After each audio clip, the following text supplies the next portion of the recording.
Halo para pendengar semuanya, saatnya kita memasuki program pelajaran bahasa Jepang dari NHK World Radio Japan. Hari ini kita akan memulai pelajaran baru. Saya Novriana Dewi. Dan saya Aji Rohadi. Marilah kita menikmati mempelajari bahasa dan budaya Jepang bersama-sama. Tokoh utama dalam sandiwara kita adalah Anna, mahasiswi asing dari Thailand dan seorang penggemar berat komik manga.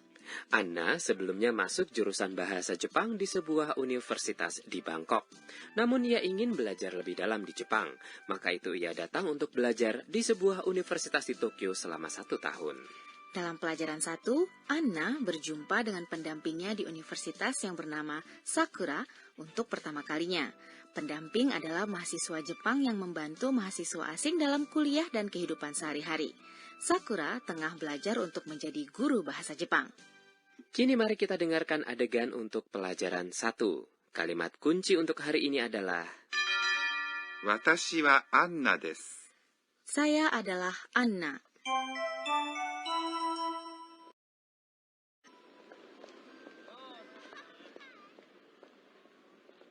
Hajimemashite. Watashi wa Anna desu. Hajimemashite. Sakura desu. Yoroshiku onegai shimasu. Kochira koso.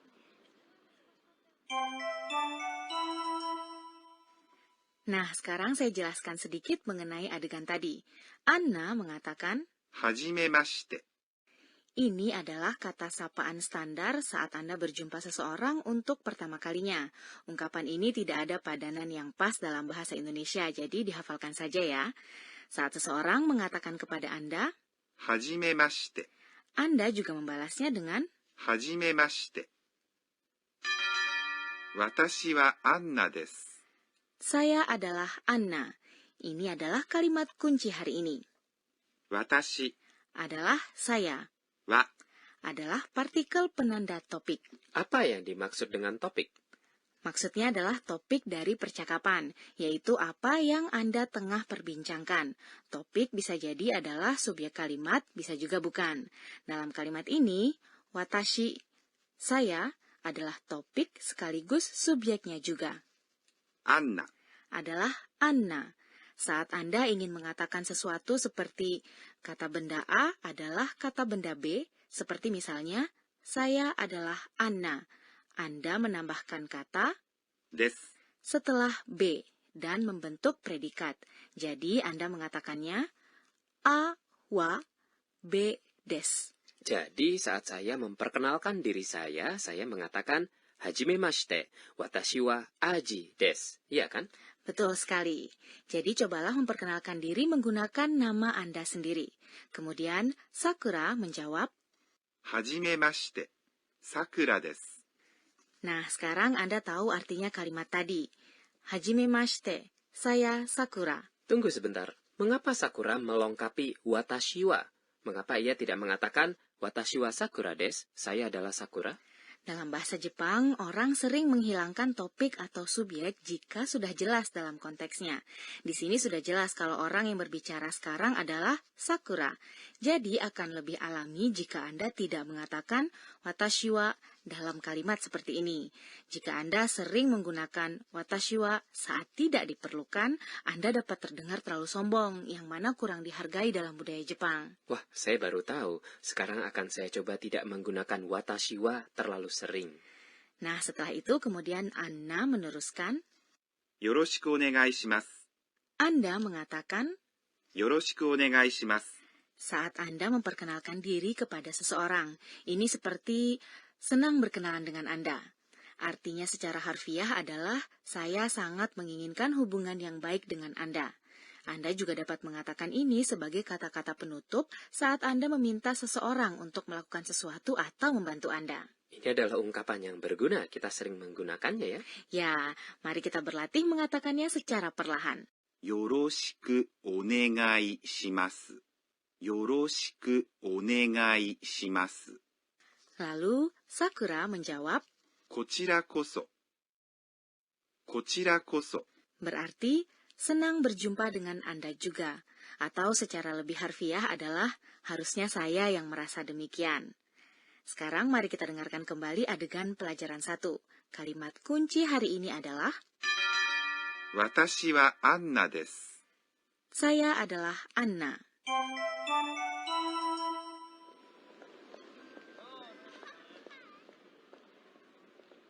Hajimemashite. Watashi wa Anna desu. Hajimemashite.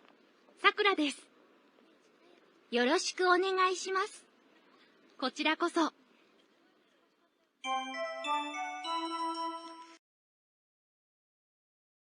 Sekarang kita masuk ke pojok baru yang disebut Sensei Oshiete atau Ajari Kami Guru. Penyelia program ini, Profesor Akane Tokunaga, mengajarkan kami poin pelajaran hari ini. Beliau telah mengajar bahasa Jepang selama lebih dari 20 tahun. Hari ini Profesor Tokunaga akan mengajarkan mengenai sistem penulisan bahasa Jepang. 私が教えましょう。 Ia mengatakan, bahasa Jepang punya 3 jenis karakter, masing-masing memiliki perannya sendiri. Saat Anda menulis, watashi wa Anna desu, saya adalah Anna. Kata benda bagi saya, watashi, ditulis dalam kanji. Wa, des, dan partikel-partikel lain yang menandakan fungsi gramatikal ditulis dalam hiragana. Kata kerja dan kata sifat ditulis dalam kanji dan hiragana yang dikombinasikan. Nama-nama asing dan kata-kata serapan seperti misalnya Anna ditulis dalam katakana. Hiragana dan katakana adalah simbol-simbol fonetik. Masing-masing memiliki 1 suku kata. Bahasa Jepang punya 5 bunyi vokal. あいうえお。あいうえお。 dan 9 bunyi konsonan. Dalam bahasa Jepang, 1 suku kata terbentuk dari bunyi vokal saja atau gabungan bunyi konsonan dan bunyi vokal. Selain itu ada juga suku kata. Cobalah untuk menulis nama Anda dalam bahasa Jepang dengan mengikuti daftar sistem penulisan dalam buku teks programa ini atau melalui laman internet programa ini. Demikian tadi pojok Sensei Oshiete atau Ajari Kami Guru.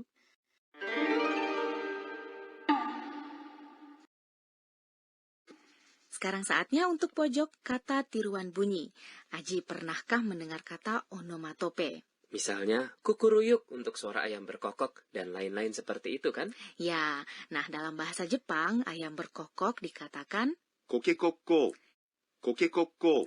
ini adalah kata-kata yang mengandung bunyi yang mengingatkan orang akan bunyi, suara, atau perilaku tertentu. Bahasa Jepang dikatakan kaya akan kata-kata seperti itu. Suara-suara ini sering muncul dalam kartun dan manga. Ya, nah jadi dalam program ini kami menampilkan beragam jenis kata-kata seperti itu. Kata yang dibahas hari ini adalah untuk suara berikut. Bagaimana kita menggambarkan suara ini dalam bahasa Jepang? Suaranya seperti orang memukul gendang Jepang. Ini adalah suara mengetuk suatu alat musik perkusi Jepang, yaitu sebuah gendang Jepang yang dipanggul di pundak. Kata tiruan bunyinya untuk benda ini adalah ポン、 Oh, begitu. ポン。 digunakan dalam berbagai cara. Suara saat saya menepuk Aji di pundak adalah pong. Juga berondong jagung meletus dengan suara pong. Wah, menarik ya. Mari kita mempelajarinya lagi dan menggunakannya. Dan demikian tadi pojok kata tiruan bunyi kami. Hari ini kami memperkenalkan kata tiruan ポン。